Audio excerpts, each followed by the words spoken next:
The right and left blind spots are the blind spots that most people talk about when they say check your blind spots. If I wanted to make a left lane change, I'd have to be really careful for the white car that's about to pass me on the left. And I only make that lane change if I can see both headlights of the car behind me in the rear view mirror.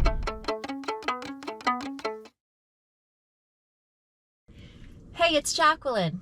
And for the next few minutes, we are going to think really seriously about blind spots.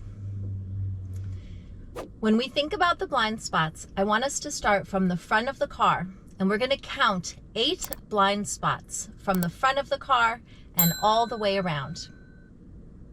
From where I'm seated, the hood of the car all the way to the license plate is a blind spot. So that's the first blind spot I want you to think about. And it's really important for you to be aware that there's an entire hood of a car between you and, for example, a pedestrian crossing. You always have to make sure that you take account of the hood as a blind spot when you're stopping. The next 2 blind spots I want to talk about are the left and the right crossbars, we'll call them. These crossbars create a blind spot visually. We can't see through them. Some cars have a little window cutout to help you get more visibility to the side, but it's really important that you remember that there are 2 blind spots, one to the left and one to the right, so that when you come to a stop sign and you're looking for pedestrians, you do a little extra glance out and around the blind spot to make sure that you don't miss anybody. The next 2 blind spots I want to talk about are directly to the left and right of your shoulders. And they're also caused by the crossbars on the side that your seatbelt is attached to. So give a twist of your neck and check out your blind spot. There are 2 more blind spots I want to talk about before we get to the rear of the car. And those are the blind spots caused by the back right and left crossbars. Those also create blind spots. So if you're in a parking lot and you're reversing, make sure that you do the work and look around to the right and left of the crossbar. For example, there's a car backing out of a driveway behind me, and I can see it when I look in my blind spots. The last blind spot I want to talk about, blind spot number 8, is the rear of the car. When I look in my rear view mirror, I can see through the window, but I can't see below the bottom of the window where the windshield wiper is. When I turn around and look behind me, I can see a little bit lower at a distance, but directly below my back window, I can't see. And that's an important blind spot. If I was reversing and a small object like a pole was there, or a small animal, or even a small child, I wouldn't be able to see. So that's a really important blind spot to keep your eye out for.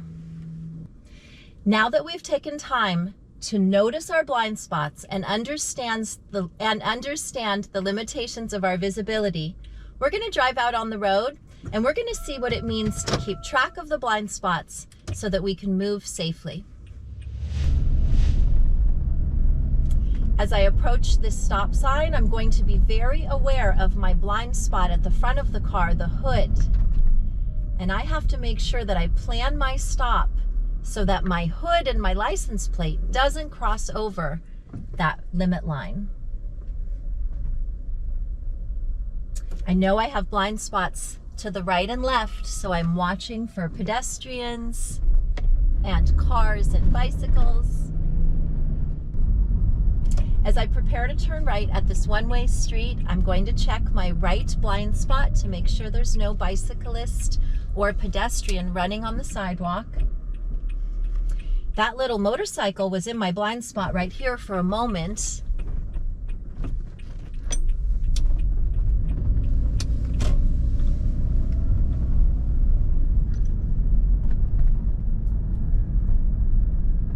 And now we're going to turn onto a 2-lane street so we can see what it means to check the blind spot for lane changes. And hopefully we'll have some colorful cars, so we'll be able to talk about the color of the cars, and we'll be able to track cars through and beyond our blind spot.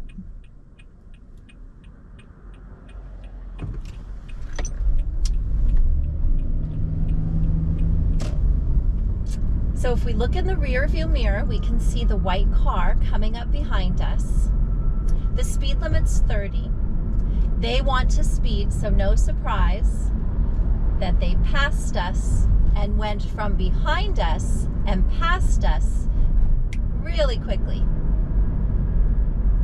That's the kind of car that we can track using our rear view mirror, our side mirror, and a check at the blind spot. For just a moment, that white car disappeared from view. But if I was going to make a lane change, you can be sure I would have looked for it. The right and left blind spots are the blind spots that most people talk about when they say check your blind spots. But of course, we're going to remember that the hood of the car is a blind spot, so that when we come to our stop, we stop in perfect position behind the limit line. If I wanted to make a left lane change, I'd have to be really careful for the white car that's about to pass me on the left. I need to know it's in my blind spot. I'm also aware of the blue car behind me. I'm keeping track in the rear view mirror. I check the left mirror and the blind spot. I wanted to make sure that that car wasn't going to try to go by me quickly once they saw my turn signal on.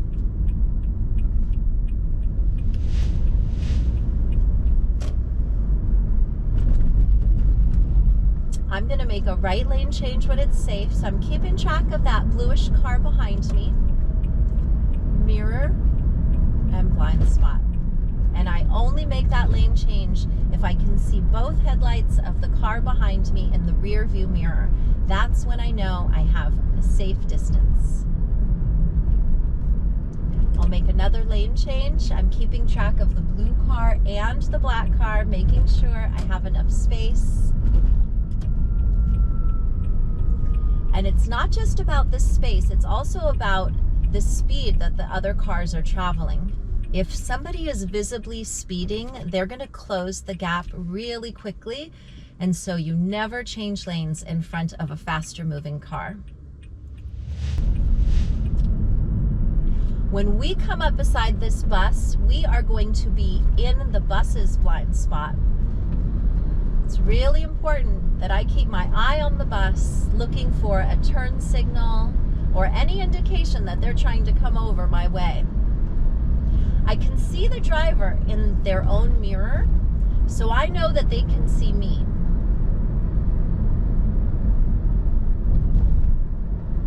The speed limit's 35, and that bus is speeding dangerously, which is really a bummer to see.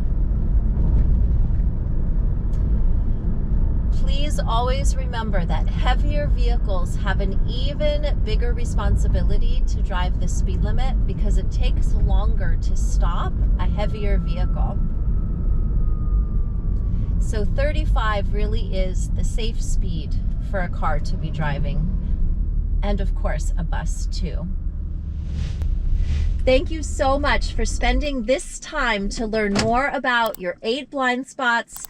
I hope that with an understanding of where they are, you will be better able to account for them, and that you will feel safe knowing that you can see all the way around your car as you're traveling.